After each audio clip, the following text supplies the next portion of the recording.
দাদা একটা শ্যাম্পু দাও তো, আর কাশি দিয়ে মাঝখান থেকে কেটে দিও। কাজিটা কাটবো কিসের জন্য? না মানে মাথার চুল একটু অল্প তো, আজকে অর্ধেক মাখতাম আর কালকে অর্ধেক মাখতাম। ইয়ার কি নে 1 টাকা দে। আর বলছি দাদা 10 টাকার বিস্কুট আছে? আছে কটা থাকে গুটি? 10টা। তো পিস 1 টাকা করে পড়ছে, তাহলে একটা দাও দিন আমার ছিঁড়ে।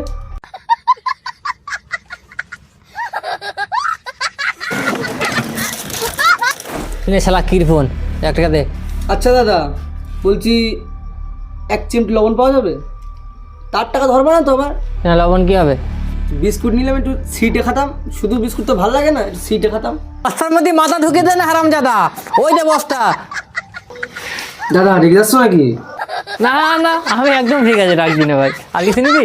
শুধু বিস্কুটটা বিরাট ঠান্ডা পড়েছে তো, হালকা একটু গরম করে আনলে ভালো হতো বিস্কুটটা। কষ্ট মরের গুষ্টি বেঁচে সে বরণটা কইরে।